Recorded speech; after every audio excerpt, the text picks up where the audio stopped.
Imhotep. Nous sommes aujourd'hui le 9 septembre 2020 du calendrier grégorien, exactement le 20 août 7 de l'année 133 du calendrier Kush Kamit Congo de l'ère de Marcus Garvey. Et en regardant sur ma baguette Facebook, j'ai trouvé un dédicace de mon aîné Yves Kitutu qui écrit Mobutu 23 ans après un grand vide qu'on n'arrive toujours pas à combler.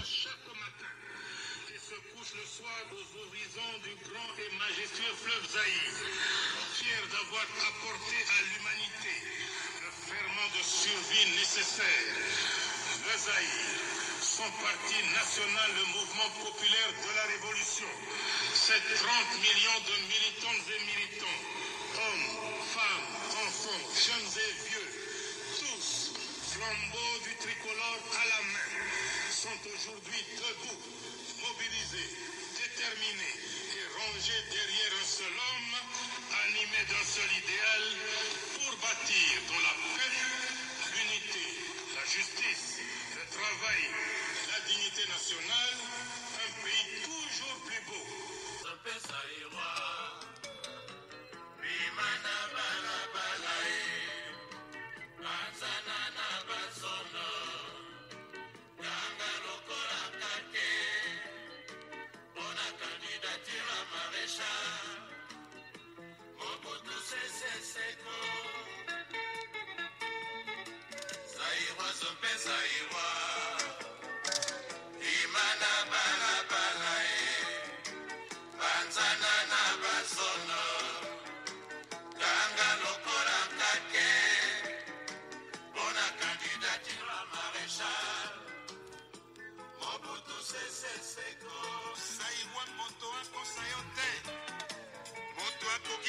Zaïre lokola yo moko azali te soki omoni moto mosusu azali kolinga mboka na yo tuna ye auti wapi ye aye koluka intere ya se ya mabele cobalt cuivre na shaba ye diama ya mibana mbujima ye bientôt pétrole na Zaïre.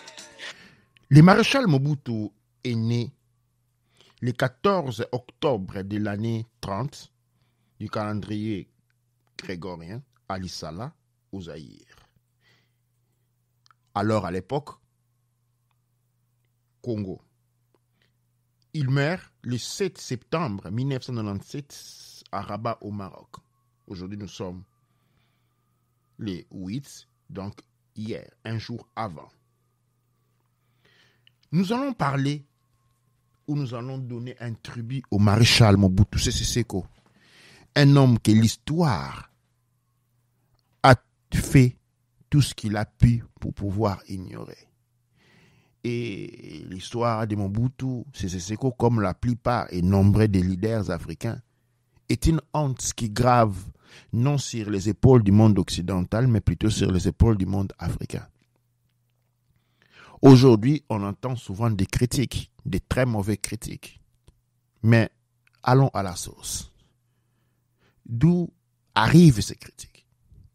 Nous allons signaler que les Zaïre de Mobutu étaient les pays les plus prospères de l'Afrique. Je vais ici signaler que quand Mobutu prend le pouvoir au Zaïre, à l'époque Congo, les pays étaient complètement par terre.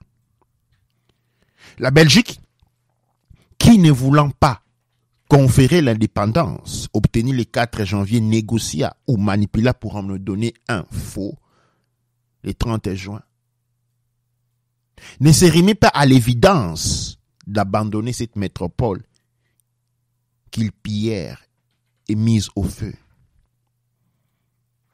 Le maréchal Mobutu, dans sa jeunesse, encore vingtaine, s'élève pour remettre la paix sous le commandement du président Kasavubu, du premier ministre Lumumba de l'époque.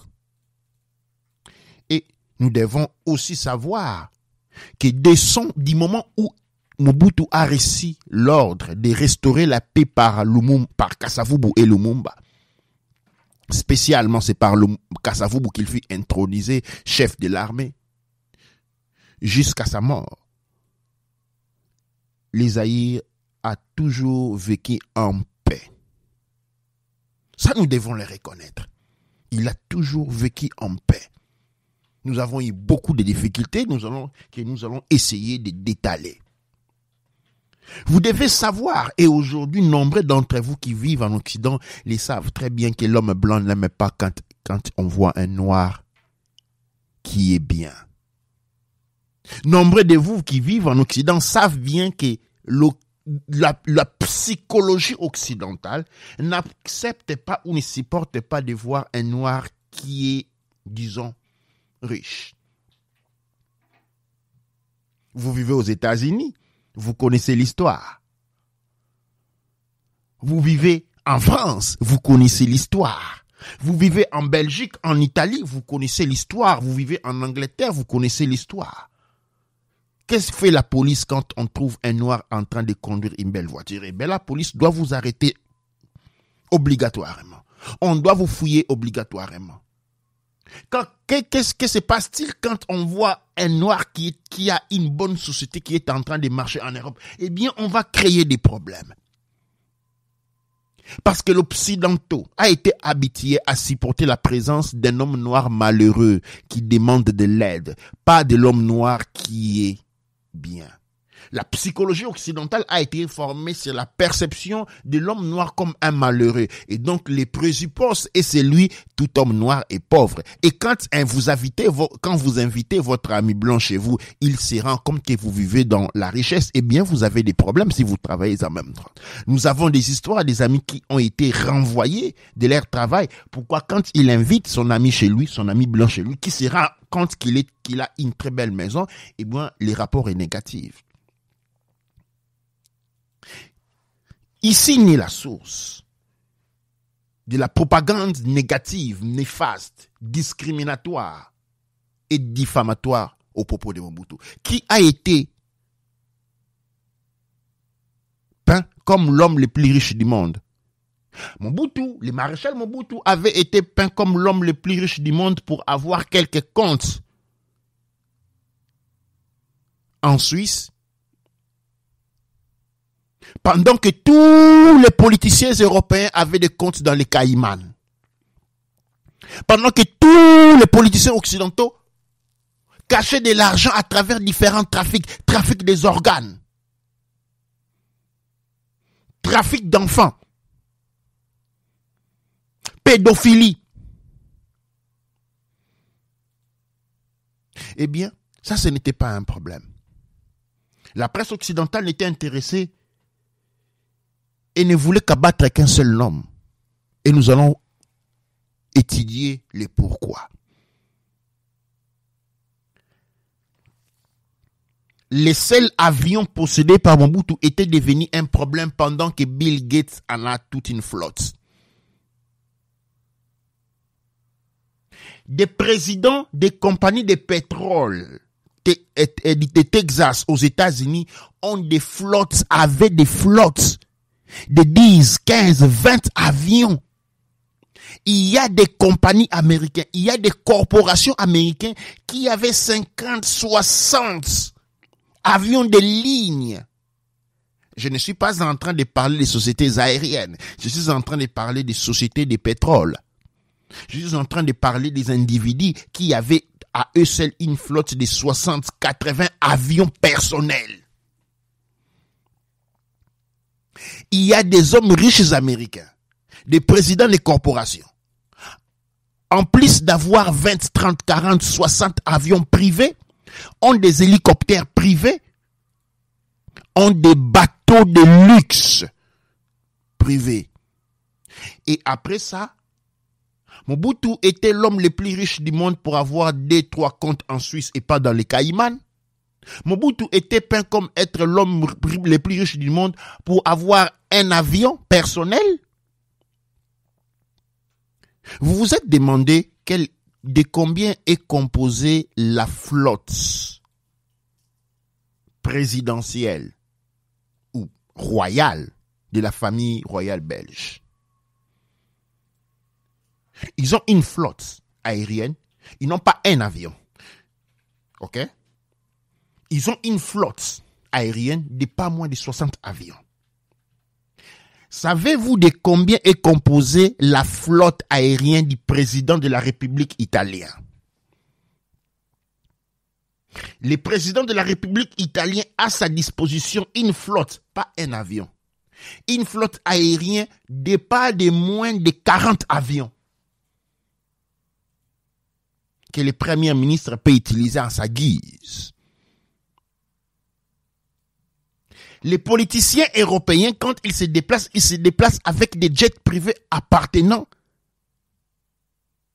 à la flotte personnelle du président ou du premier ministre. La royauté espagnole ou la présidence espagnole a à sa disposition pas un avion, une flotte entière des avions. Des dizaines d'avions. Le président américain de Air One, l'avion présidentiel, eh bien, il est changé chaque an. On change cet avion. Et il n'est pas le seul, Air One. Quand on dit Air One, c'est l'avion qui a sur lui le président. C'est une flotte entière. Et Mobutu était l'homme le plus riche du monde pour avoir un seul avion. Pas d'hélicoptère privé. Il était riche au monde pour avoir un seul bateau sur lequel il vivait et le Camagnola n'était pas un bateau de luxe. Le Camagnola n'était pas un bateau de luxe. Et vous l'avez vu, je l'ai vu. Voyez les bateaux de luxe qu'il y a en Occident et voyez les bateaux. Mais la propagande, la machine de la propagande a été puissante parce que quand on veut détruire un homme, il faut d'abord ruiner sa réputation. Et toute la machine médiatique occidentale s'était orchestrée ensemble avec les systèmes politiques. Il fallait ruiner la réputation. Et quand il faut ruiner la réputation, on commence par dire beaucoup de mensonges. Beaucoup de mensonges. On clone l'argent zaïrois pour faire couler la cour, disons, pour détruire la monnaie zaïroise. Nombreux d'entre vous peut-être ne le savaient pas que la monnaie zaïroise était la monnaie de référence en Afrique. Dans les pays de l'Afrique de l'Est comme le Kenya, le Rwanda, le Burundi, quand quelqu'un avait l'argent, on lui demandait est-ce que tu as les zaïres? Aujourd'hui, vous êtes en train de, partout, aujourd'hui, même dans les Zaïre, même dans le Congo, on fait la réserve monétaire en dollars. Mais pendant les années 60, 70, la réserve monétaire était considérée en Zaïre. Zaïre était la monnaie la plus forte. Souvenez-vous, on a gagné la Coupe d'Afrique. Souvenez-vous que tous les politiciens, je ne dis pas tout, in extrême tous, mais les 80, sinon les 90%, les 90% des politiciens, des administrateurs des sociétés, des gérants, des économistes de tous les pays en Afrique se sont diplômés au Zaïre. Mama Yemo, l'hôpital central du Zaïre, recevait les patients de toute l'Afrique. Les gens n'allaient pas se traiter en France, en Belgique, à travers l'Afrique, mais venaient au Zaïre. Mama Yemo était l'hôpital numéro 1 en Afrique. L'université de Kinshasa était l'université numéro 1 en Afrique.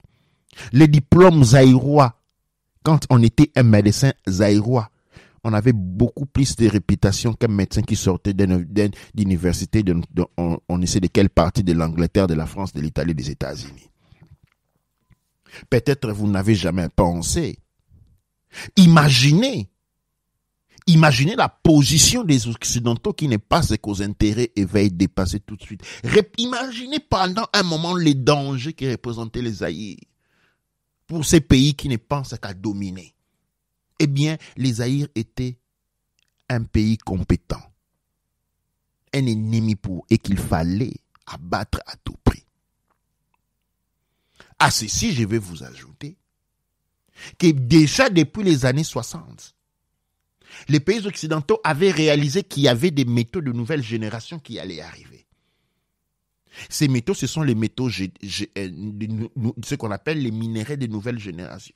Les minéraux de nouvelle génération, ce sont les minéraux avec lesquels on fait les computers, on fait les nouvelles voitures, on fait toute la technologie, les smartphones, les microphones à haute performance.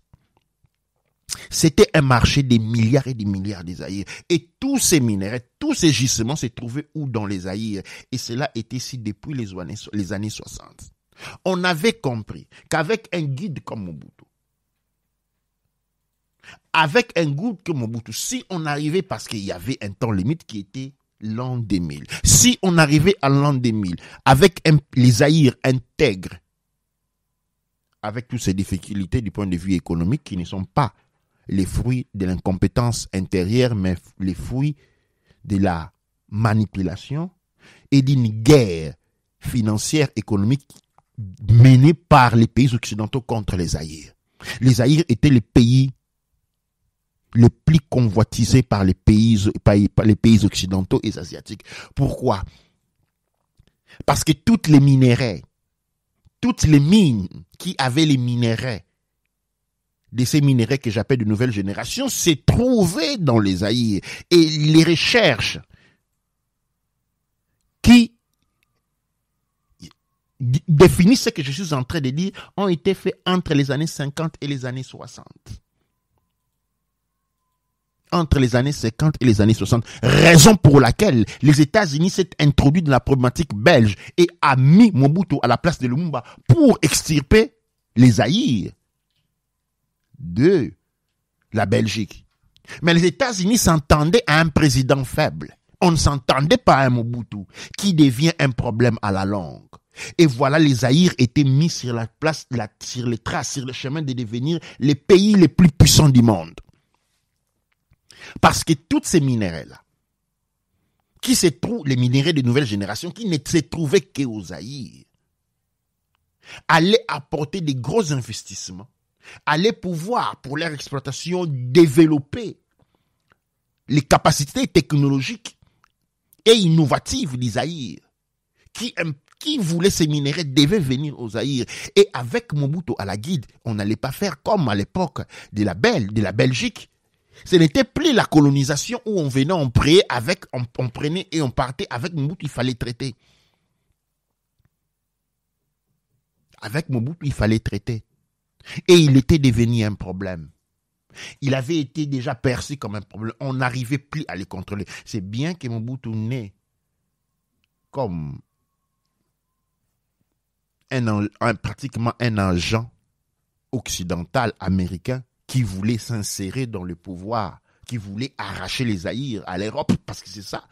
Mobutu naît comme une arme des Nations Unies pour pouvoir enlever les Zaïre d'entre les mains de l'Europe, pour éviter que l'Europe devienne le continent le plus puissant, que cette puissance soit réservée aux États-Unis. Mais Mobutu va se relever après quelques années, bien entendu, un problème même pour les États-Unis. Ainsi donc, les États-Unis vont retourner aux vieux alliés d'hier, l'Europe, pour organiser sa destruction. Je vous l'ai dit que les Zaïre étaient sur la voie de devenir les pays les plus riches du monde. Quand vous regardez la Chine d'aujourd'hui, c'est ça ce qui devait être les Zaïre aujourd'hui.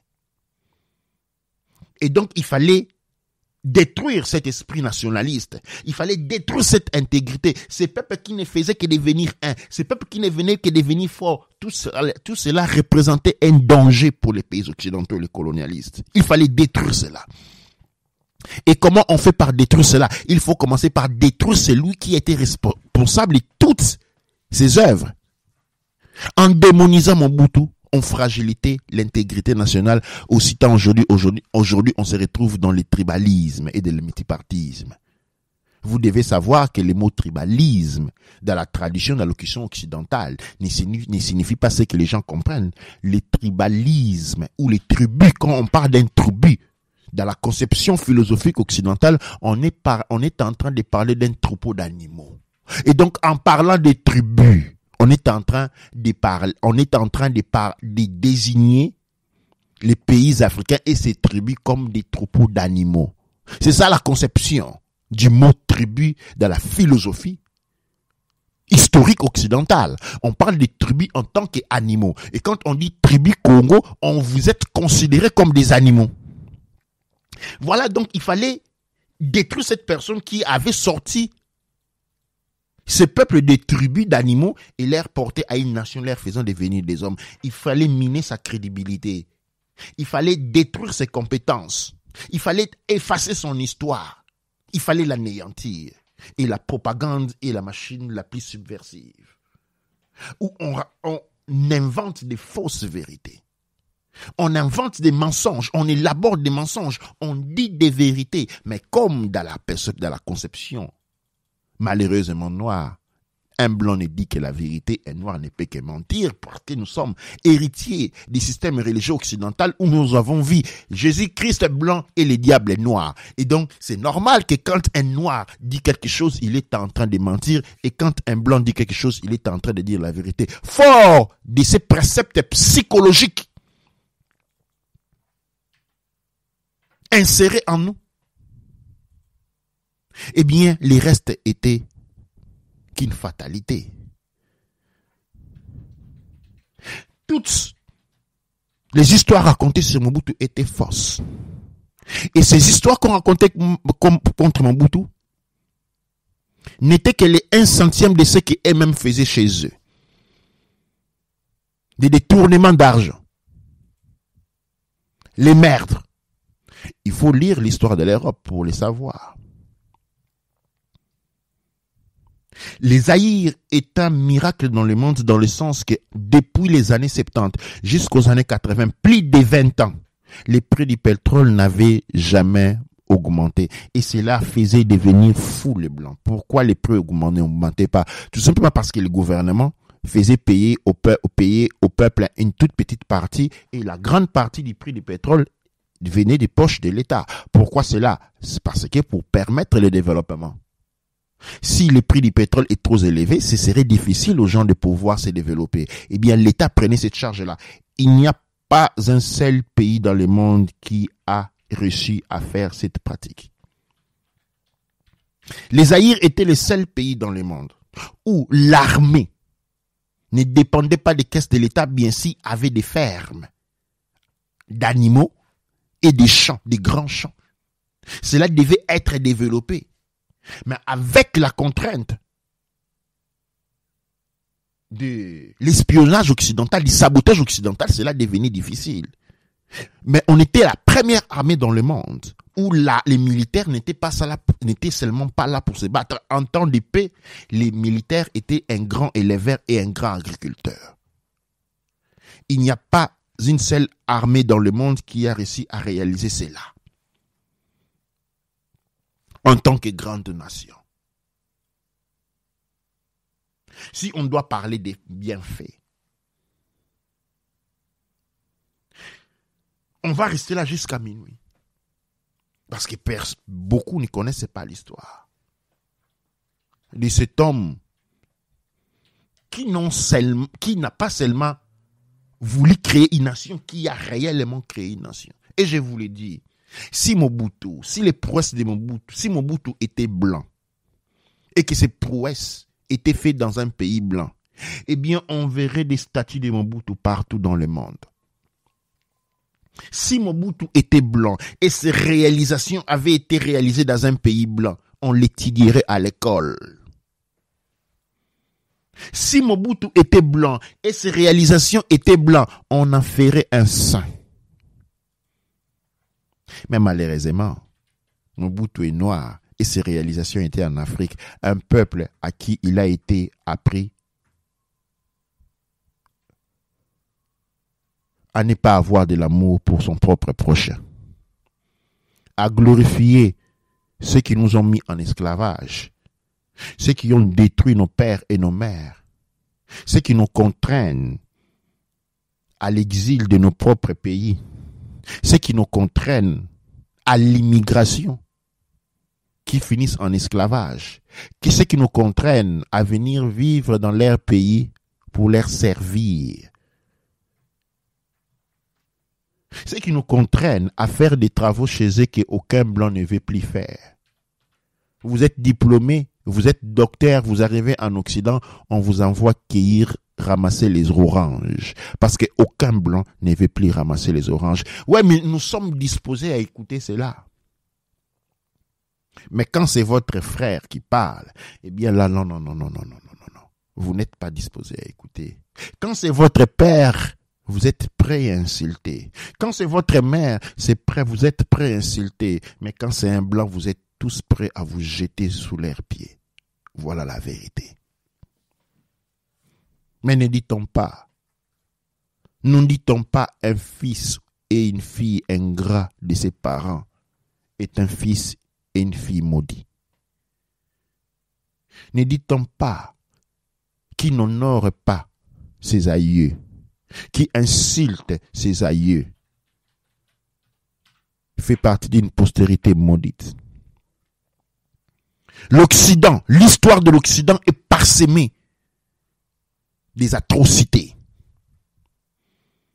Je vais ici vous rappeler que le terme slave, esclave, né des Slaves, il était une pratique occidentale d'aller, l'Européen de l'Occident aller vers les Européens de l'Orient et les mettre en esclavage.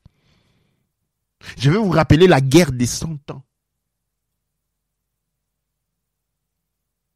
Les atrocités commises par Rome.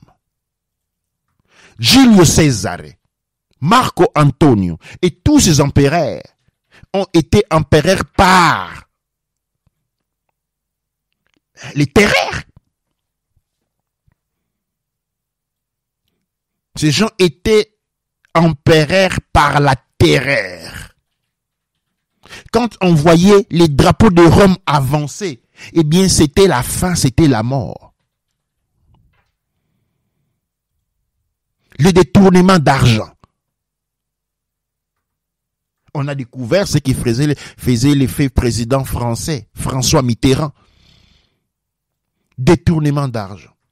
Les abus de mineurs que nous avons entendu parler partout, même dans la famille royale anglaise, avec le prince André, qui a eu des rapports sexuels pour comprouver avec des enfants de moins de 16 ans.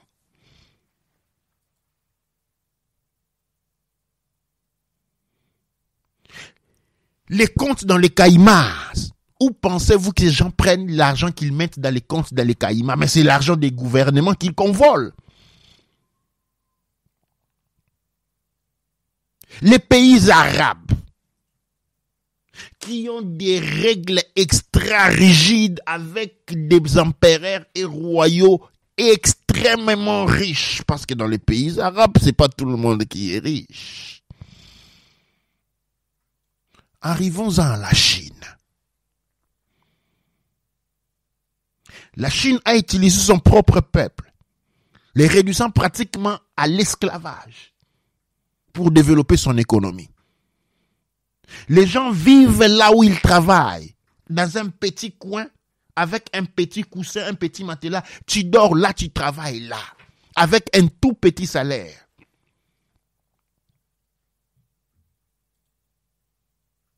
Le peuple chinois a été forcé par leurs dirigeants à se comporter d'une certaine manière. Pas de liberté. Pas de liberté.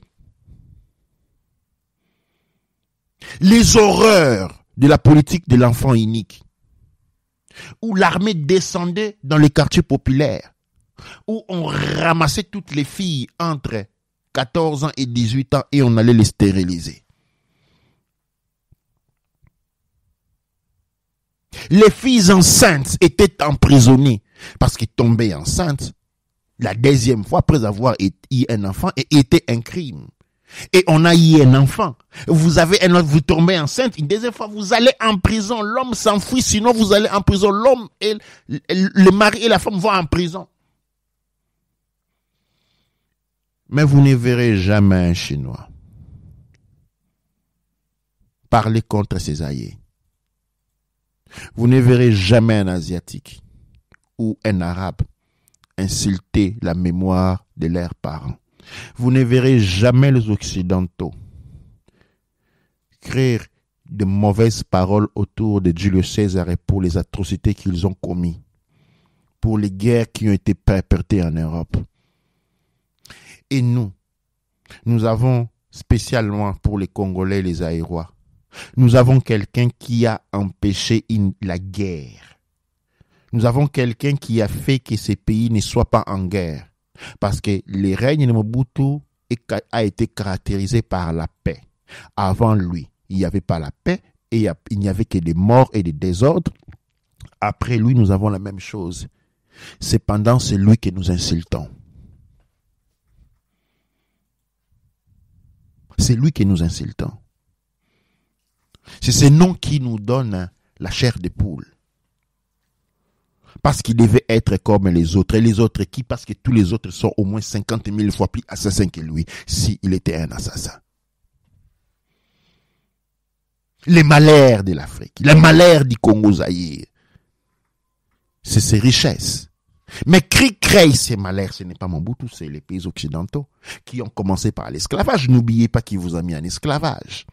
N'oubliez pas qui vous a mis en colonisation. La colonisation était-elle une pratique douce? Et la personne qui, après tant de malheurs, qui a commencé depuis le XIVe siècle à l'arrivée de Diego Cao, finalement, en 1960, on a la paix. Et c'est la personne qui a été instrument de cette paix qui devient la personne à insulter. C'est méprisable. C'est regrettable. Aujourd'hui, on est depuis 23 ans que le maréchal Mobutu est parti. Encore aujourd'hui, dès qu'on entend parler son nom, on entend des propos de mépris. On entend des mauvaises paroles. 23 ans. 23 ans.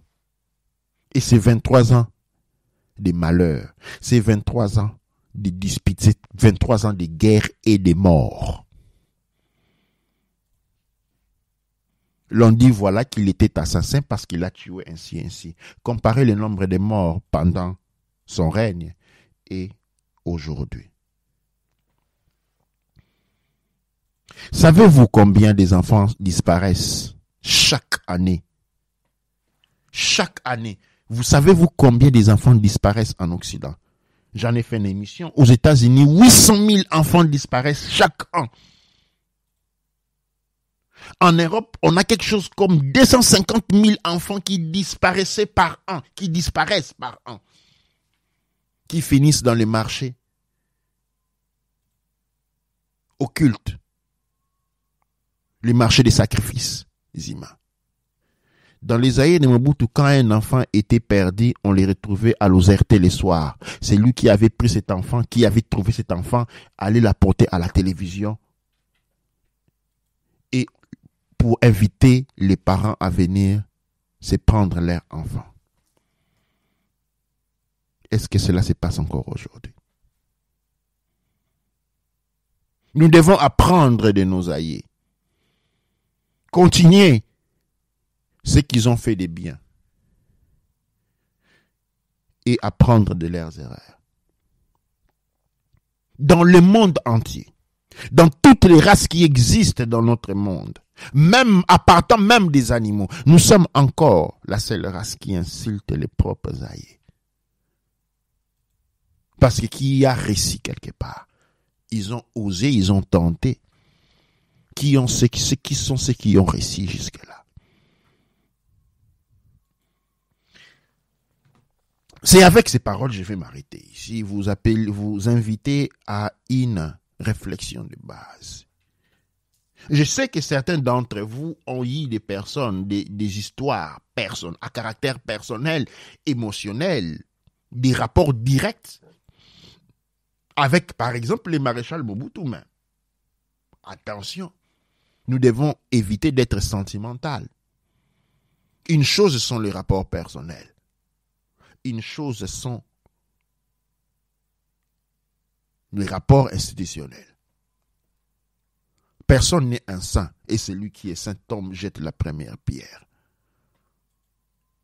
Celui qui est saint jette la première pierre. Le maréchal Mobutu, c'était pas un saint, mais c'était un grand homme. Et je puis vous le dire, il n'y a personne aujourd'hui qui a aimé ces pays-là comme il a aimé. Il a été défini pour être un homme multimilliardaire qui ne faisait que c'est faire de l'argent. Pendant que, comment pouvez-vous expliquer, Mobutu était le président du pays le plus riche du monde et il était moins riche que Bill Gates. Des propriétaires de compagnies de pétrole avaient beaucoup plus de maisons que Mobutu, avaient beaucoup plus d'autos que Mobutu, avaient des flottes entières d'avions, des flottes entières de bateaux. Mobutu avait un seul bateau, le Camagnola, qui était personnel. Il avait un seul avion de ligne présidentiel. Et c'était lui l'homme le plus riche du monde. Voilà ce que la propagande a fait. Parce qu'il ne fallait pas que Mobutu arrive en l'an 2000. Il ne fallait pas que les Zaïre arrivent en l'an 2000 en tant que pays intègre. Mobutu rentre en 1997, conscient qu'il était malade et mourant. Il rentre pour pouvoir mourir chez lui pendant que la guerre personnelle de Laurent Désiré Kabila était en train de menacer une intégrité, un nationalisme, une paix qui a été construite pendant 30 ans. Mobutu savait que la guerre de Kabila était personnelle et que si Mobutu mourait dans les pays, la guerre de Kabila finissait. Les Occidentaux, les magiciens occidentaux qui ont compris cela ne pouvaient pas empêcher. Et c'est ainsi qu'il y aura une trahison interne. Une trahison interne. Il fallait créer les conditions possibles pour que Mobutu ne puisse pas mourir dans les Zaïre. C'est ainsi, malgré lui qui était rentré pour mourir chez lui, malgré lui, il se retrouve transporté de force en exil au Maroc. Et c'était la fin des Zaïre. La leçon a attiré et que la fin de Mobutu, c'était la fin de tout le monde. Mais ce n'est pas seulement des Zaïre Congo, mais de l'Afrique. Pas seulement des Zaïre Congo, mais de l'Afrique. Et alors ceux qui sont en train aujourd'hui de se moquer de Mobutu, ils doivent savoir qu'ils sont en train de se moquer de leur propre malheur.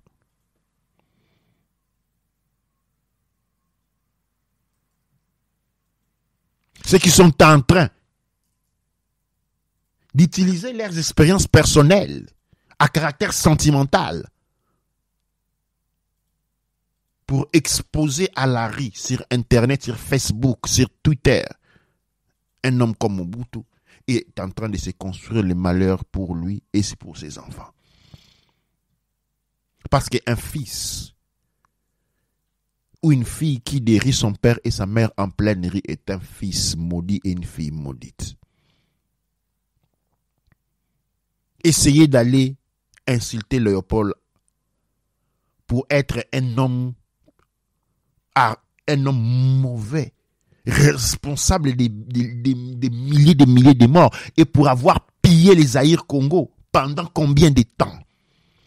Essayez d'en parler négativement en Belgique. Et cela vous ne sera pas accordé. Non, non, non. On ne va pas vous laisser les faire. Essayez-vous, en tant qu'étranger, parler mal de Mitterrand, qui nous avons découvert avec les fraudes, les mauvaises actions et les exactions. Non, non, non. Les Français ne vous les permettra pas. Allez parler aux États-Unis des présidents américains qui ne font que bombarder de gauche à droite. Cela ne vous sera pas permis. Mais ne pensez même pas à aller critiquer les présidents chinois, les politiciens chinois pour ce qu'ils ont fait de mauvais l'air contre leur peuple. Ne commencez même pas à aller en Arabie Saoudite dire quelque chose. Ou aux autres pays arabes. Ne commencez pas à aller parler mal de Saddam Hussein chez lui. N'essayez pas d'aller parler mal de Ayatollah chez lui en Iran. On ne vous le permettra pas. Mais vous, mes frères et sœurs, vous êtes vous êtes vous-même qui mettez à nu vos pères et vos mères. Dites-moi, les malheurs dans lesquels nous voterons, nous tombent-ils du ciel ou nous en sommes responsables? Doua Necher, Doua Amon Ra, Douba Neb Ercher. Ce texte, cette émission est un hommage. Est un hommage à l'aigle des Kawele. Le malheur de l'aigle des Kawele est que l'aigle est un oiseau qui vole le plus haut de tous les oiseaux et qui voit très loin. Il a vu très loin ce que tous les autres n'avaient pas vu. Et il n'a pas été en mesure de nous installer cette vision. Néanmoins, la seule critique, si je me permets, de faire à l'aigle de Kawelo, maréchal Mobutu Sese Seko Kokongwende Wazabanga, est celui de ne pas avoir préparé la postérité de manière adéquate. Et celui d'avoir passé beaucoup plus de temps à l'extérieur du pays qu'à l'intérieur du pays. Il y a un temps où Mobutu était plus à l'extérieur qu'à l'intérieur. Si Mobutu, un exemple de Mobutu est Poutine. Poutine, il est exactement comme Mobutu. Mais il ne sort jamais de chez lui. Une erreur était peut-être celui d'avoir fait confiance aux Français, pensant qu'il allait l'aider dans sa bataille contre les Belges. Ne sachant pas, ces informations n'étaient pas encore disponibles à cette époque, que les Français et les Belges sont les mêmes, que tous les Blancs sont les mêmes, et que ceci nous serve de leçon pour le futur. Doua Necher, Doua Amon Ra, Doua Neb Er Cher.